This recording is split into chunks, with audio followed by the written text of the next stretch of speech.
మళ్ళీ ఇప్పుడు 4% కాదని చెప్పి తగుదనమ్మా అని బీసీలకు అన్యాయం చేసే విధంగా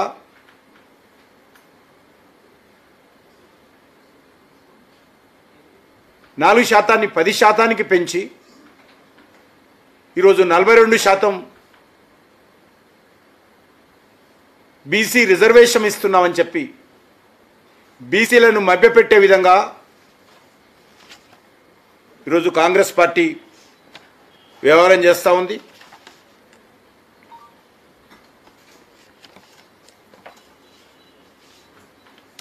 చాలా స్పష్టంగా కాంగ్రెస్ పార్టీ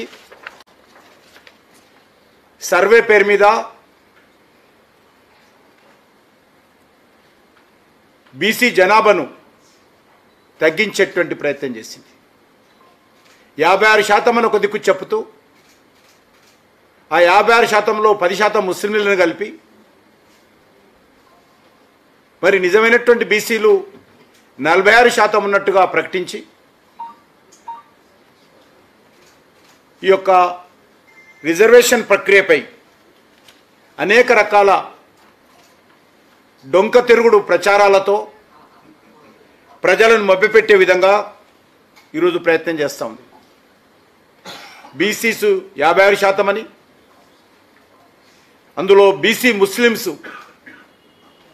10% అని, బీసీ హిందువులు 46% అని ఈరోజు కాంగ్రెస్ పార్టీ ప్రకటించింది.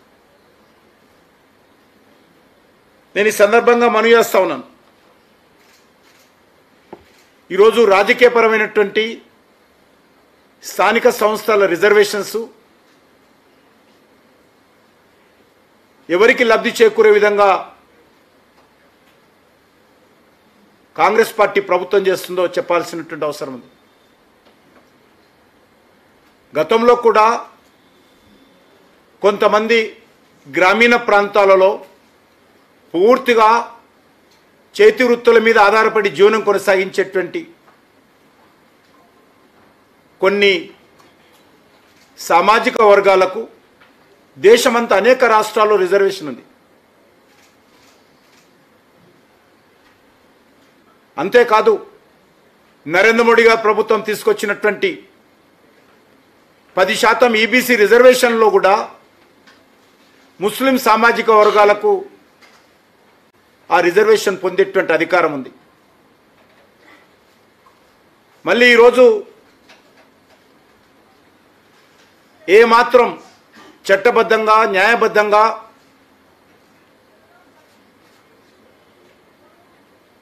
అమలుకు నోచుకోలేనటువంటి 10% ముస్లిం రిజర్వేషన్స్ను బీసీ రిజర్వేషన్స్తో కలిపి అమలు చేయాలని ఏదైతే రేవంత్ రెడ్డి రాహుల్ గాంధీ ద్వయం ప్రయత్నం చేస్తూ ఉందో ఇది బీసీలకు అన్యాయం చేసే విధంగా ప్రయత్నం చేస్తూ ఉంది. గతంలో మనకు తెలుసు జిహెచ్ఎంసీ ఎన్నికల్లో 34% బీసీ రిజర్వేషన్స్ అమలు చేసినటువంటి చరిత్ర గతంలో జరిగింది. మళ్ళీ ఈరోజు ఏదైతే మీరు 42% చెప్తా ఉన్నారో